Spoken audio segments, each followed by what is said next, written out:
All right, good morning, friends.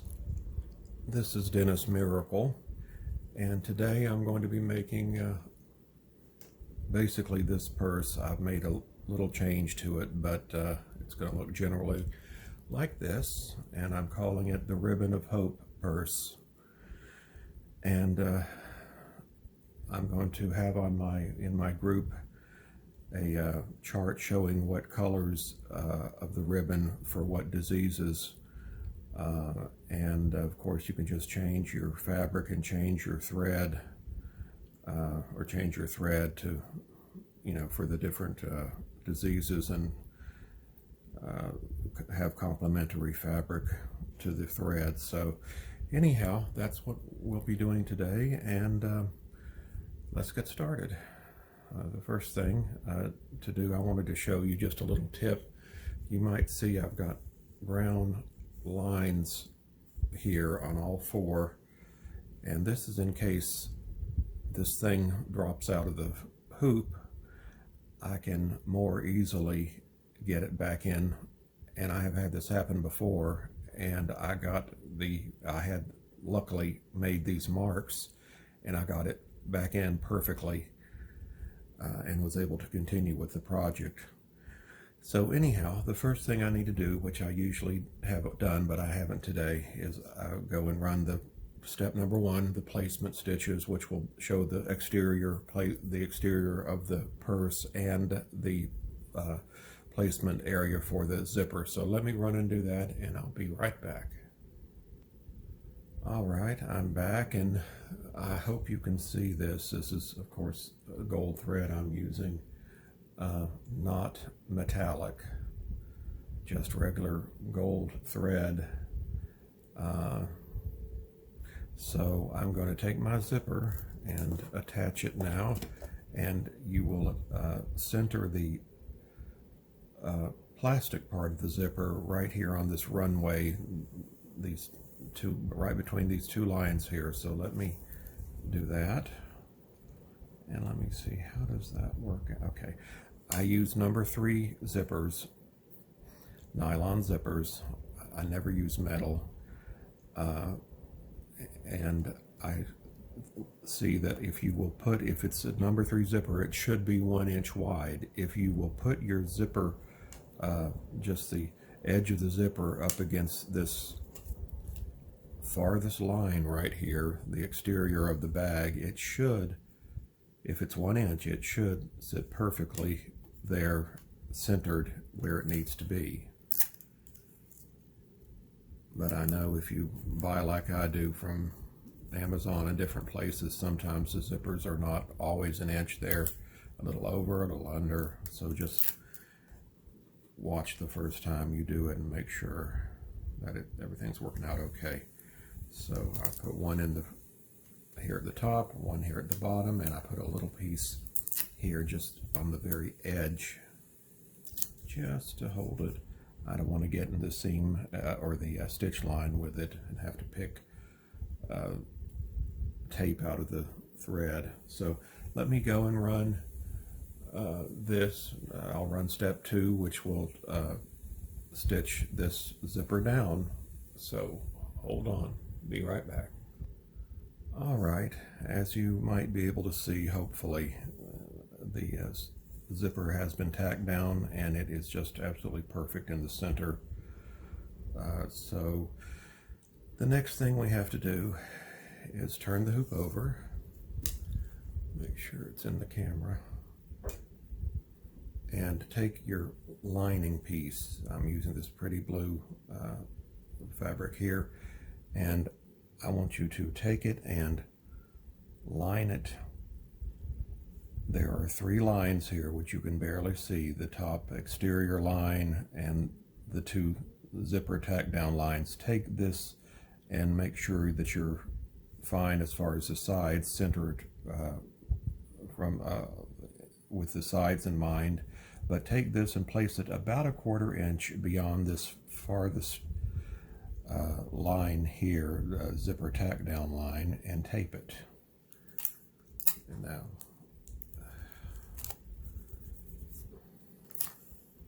and I can see I'm almost out of tape, and I hope to goodness this isn't all I've got in my house. But if it is, it is. I will make do with something else. Okay, there's that. Now take and just pick up your hoop and let that piece of fabric roll over to the front. This is the lining fabric. Let it roll over to the front, and then let's just take it and fold it once or twice and tape it down here on the frame of the hoop. And that's because we won't need that for quite a while. And now take what would be your main fabric, which would be this pretty flowered fabric here. So take whatever you're using as your main fabric and place your main fabric. Oh, well, let me look and make sure which direction. Okay, this is directional, and so I need to just take it. This is the correct orientation. I want to look at it like this when it's done.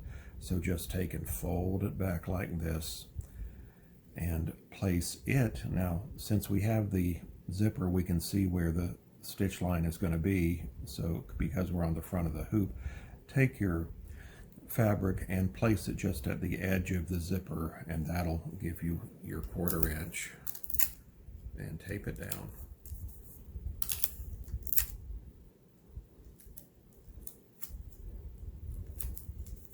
All right, let me stick another little piece in the center. All right, I'm going to go to the embroidery machine, and it's going to run a line right across here, which is where it tacked one of the zipper tack down lines. It's the same line going over the same area, and that'll attach both of these pieces of fabric. So let me do that, and I'll be back in just a moment. All right, now you can see hopefully that we have this. It's fine here on the front. Let's turn it over to make sure that it's equally, yes, it's equally fine here on the back. So I'll go back to the front of the, oh no, I hit my camera. That's okay, I think. And this is the right orientation. So take your first piece of batting. Now, I always say if you're doing a 6x10 bag, you need to cut your fabric 7x11. And there's this one exception, and this is it. This is this odd looking piece of fabric, and I don't even know what it is. It's almost 1/8 of an inch thick. Is what I'm using for my batting to give the bag a little bit of substance, so it's not just layers of cotton. So take your whatever you're using as batting, and this is now cut 11x6, and place it about 1/8 to 1/4 of an inch below the stitch line here, and take and fold your fabric over.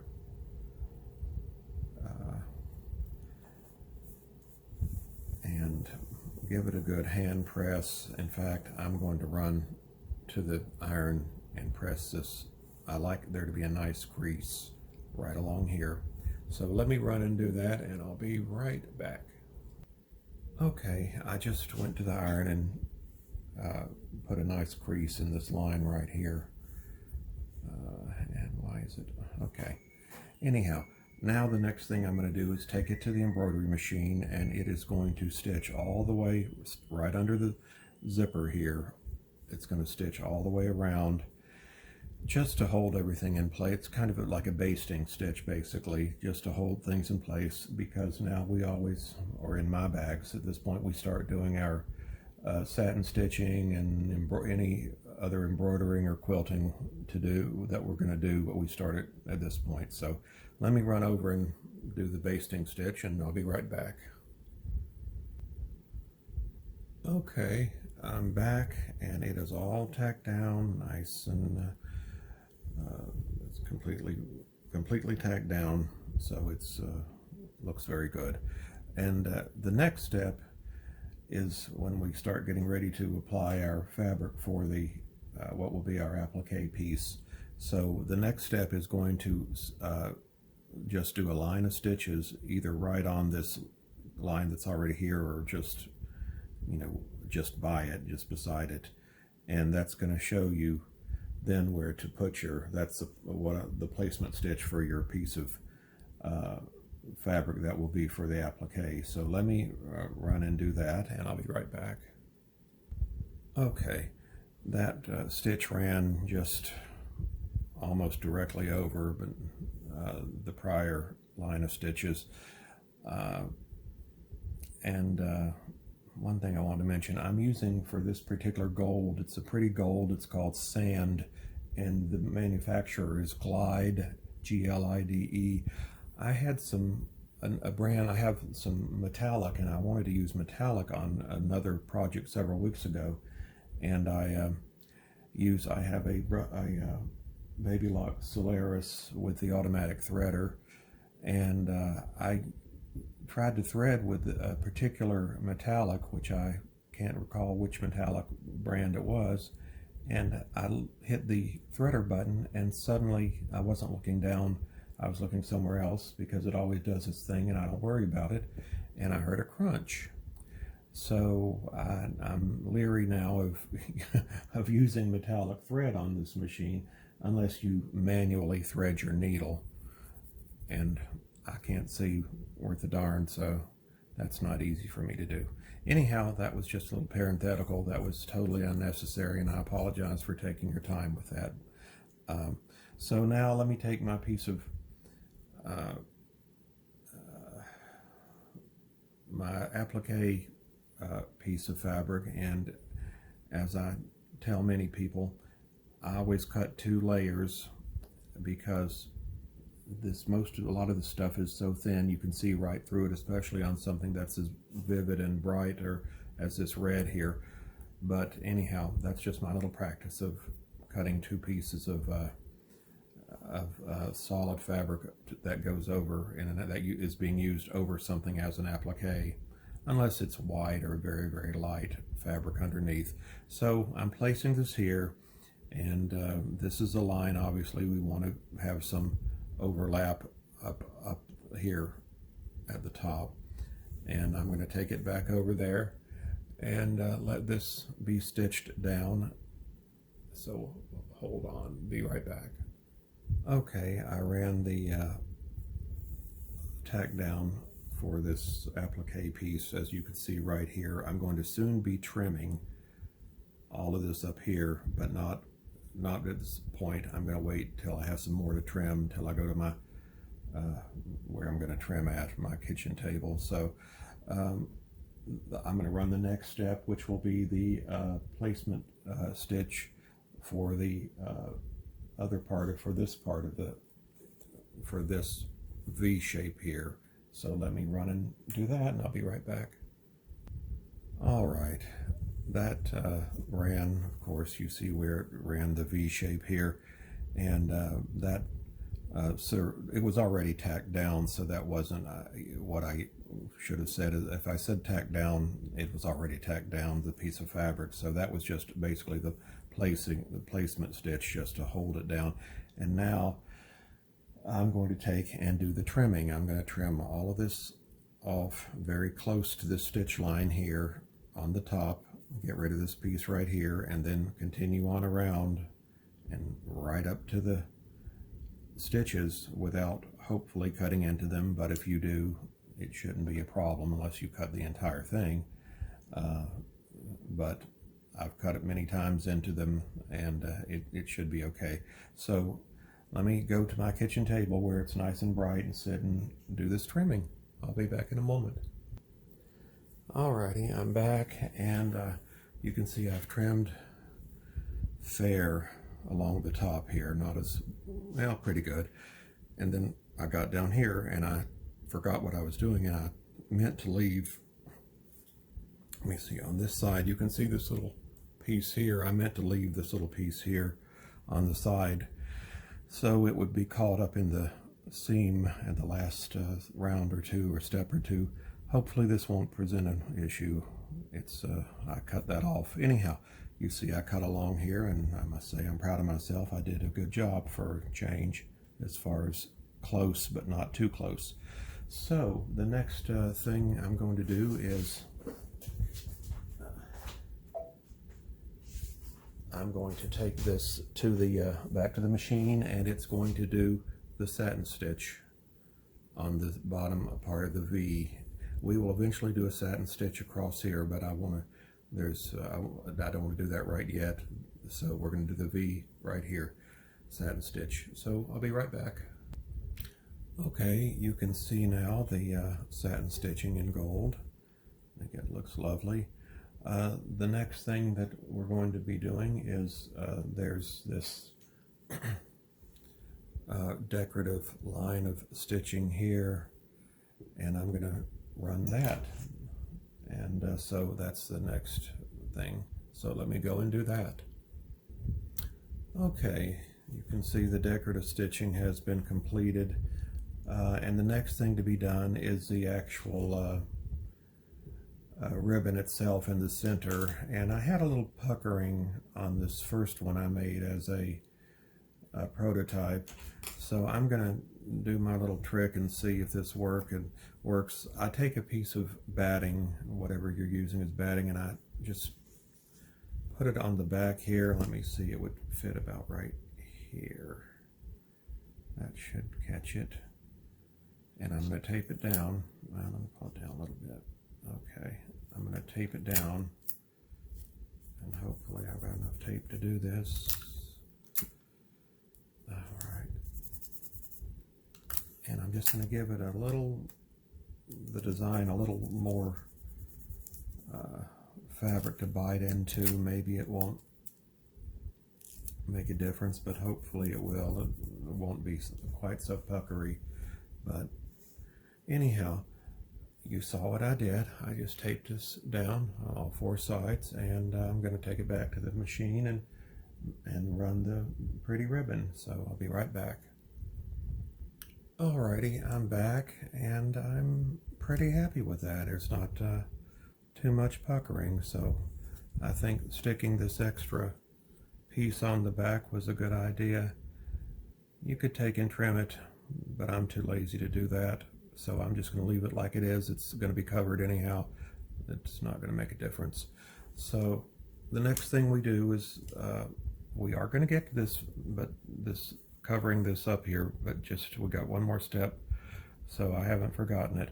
Now we're going to take and let undo the lining fabric and let it roll back to the back. And I like to take off these side pieces of tape. There we go. And I'm trying to be aware of the camera, which is something totally new for me at age 60, so please bear with me. Okay, I don't remember saying this. I should have, but I should have told you that what we were going to do in this last step, it was going to be the same repeat of that step number, I believe it's 4, where it goes all the way around and tacks down the lining in the back. So the lining is tacked down fine, looks good to me. I'm thinking I said something else right before I did this, so I'll have to check this video. Anyhow, and then finally, we are going to do this step. Finally, is going to do this satin stitch. I might have said that was what we were going to do earlier, but I made a mistake if I did. So let me run that, and we're getting down to the very last few stitch steps to do. So be right back. All right, the satin stitching is done across the top. It looks really pretty to me. The next thing we're going to do is, what are we going to do? Okay, the next thing we're going to do is we're going to remove the tape over here in the corner that was originally holding the zipper down, and open the zipper. And I checked my zipper before I put it on here to make sure it actually functioned, so it's important to do that before you start stitching. So it is open about 3/4 of the way, And I'm going to take now, let me see, I'm going to take my little pieces I've made here to attach crossbody straps. I'm going to take them and I place them, I'm going to use the satin stitch, the bottom of the satin stitch right here as my guide, and I place them about an inch in from the side seams on both sides. So let me try to do that, and I just eyeball it. I don't get a measuring tape out. Okay, that looks good. Alrighty, and you see I have, let me put this, these are made simply with, this one is made, these are, for this bag, are made with grosgrain ribbon, and I cut it 3 inches long, and I take my ring and put it inside, fold the ribbon over onto the ring, and then I staple the top so it won't come apart while stitching, and it's going to be way outside of the stitch line, so you don't have to worry. If you cut it and 3 inches long, you're not going to have to worry about it being, the stitches line is going to be right here, so it should be way out of the stitch line. And where's the other one? Let me attach it. All right. That looks good, I think. And also put a little piece of tape here on the metal because I've had it get wiggle itself up underneath the presser foot while it's stitching and caused a near disaster. So that's both taped down here at the top and right here over the metal piece, the ring, key ring. So let's take our back piece of fabric, which is this fabric here I'm going to use, and let's see which way is it oriented, which is up and which is down. Okay, this looks to be the proper orientation, so I'm just going to take it and turn it over, and is that going to be, that's going to be right, and just place it over what's already here, and make sure that you go about at least 1/4 of an inch above the zipper. And that looks fine right there. And take your last piece of batting, which I've left in the other room, and I'll have to go get, so hold on. All right, take your other piece of batting and just place it directly over. It's got the same size, 7 by 11, and place it directly over. Smooth it down and take it to your machine, and this will in essence close the bag up. You have moved your zipper inside. Make sure you've moved your zipper inside, so it's going to stitch on all 4 sides and close the bag up. And so let me go and do that. Okay, you can see that it has, I hope you can see, it has sewed around the entire perimeter area and closed the bag in. And so now for the very last step, we're going to turn it over to the back of the hoop and take our last piece of fabric, our second, which will be the second piece of lining we had cut, and just cover the entire design, and doing again, as I said earlier, leaving about at least 1/4 of an inch above the zipper area where the zipper is placed, and tape this down on all 4 corners.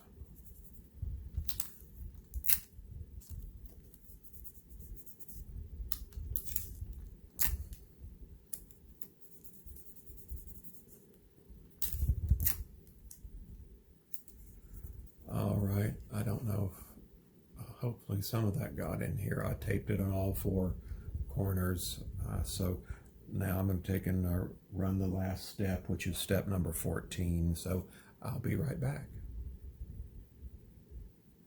All right, the stitching is done, and now I'm going to take and remove the design from the hoop.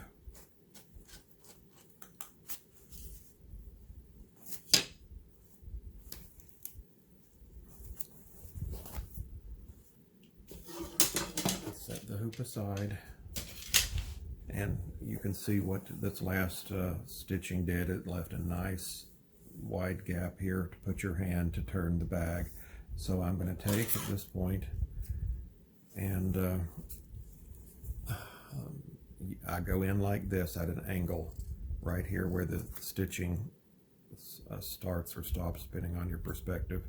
So go in at an angle and then turn and cut about 1/4 of an inch all the way around the design. And let me finish that, and I'll be back in a moment. And now I'm just coming around the bend, you might say, and I'm going to cut right here and stop and turn this and cut at an angle. Okay, so now,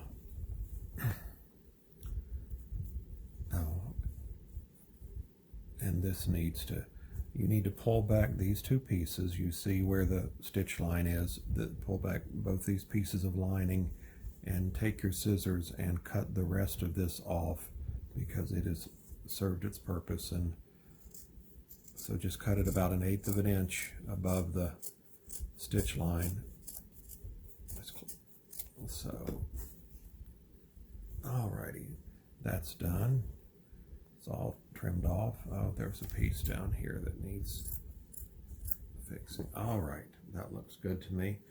Now, take and reach your hand in and turn the bag out. This will be turn number 1 of 2. So,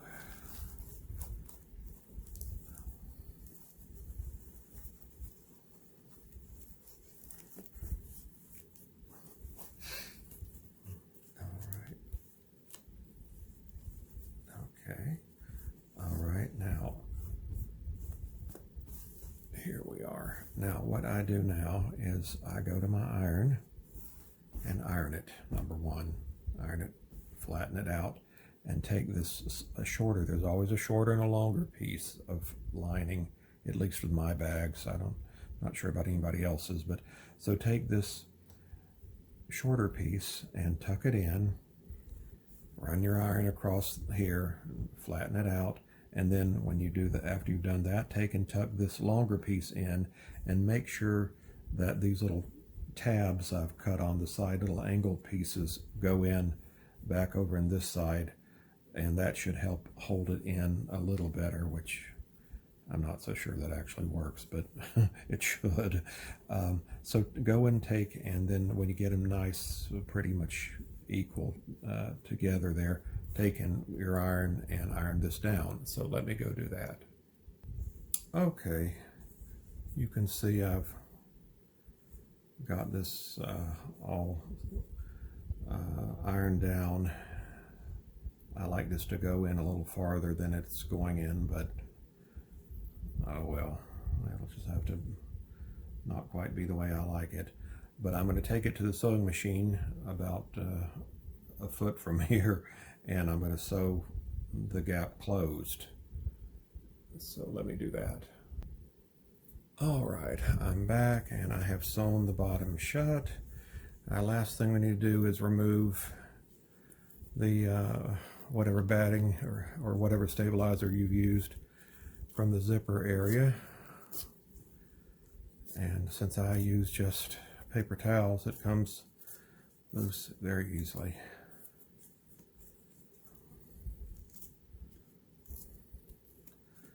All right, and I'm going to cut a few of these stray threads off.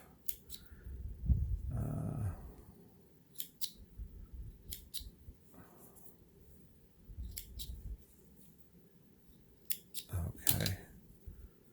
All right, and now let me push this zipper back a little bit more, and I'm going to, well, let me take off this tape here from holding these rings down. I can feel it over here too and hear it. So let's turn it out and see what we've made, and see whether we're proud or ashamed of what it is. No, I'm always proud of, well, usually. Sometimes I make a lot of boo-boos, and even though I write the patterns, I still make boo-boos when I'm making the thing. So anyhow, that needs to be pushed out a little more. What's the problem here?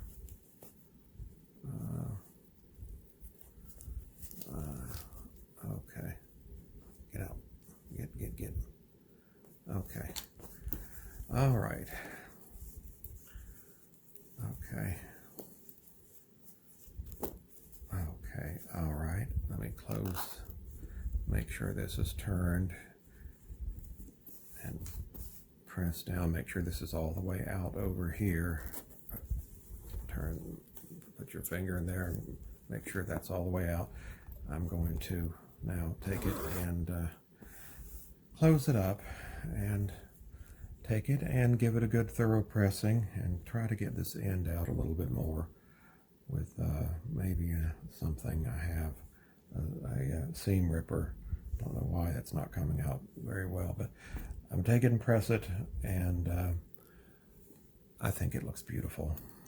I'm definitely proud of it, and I wanted to thank you all for being with me today and watching me as I made this, and I hope that you will, if you get the pattern, you'll make something possibly in memory of someone you've lost or someone suffering with cancer, yourself, a loved one, because we've all been affected by cancer.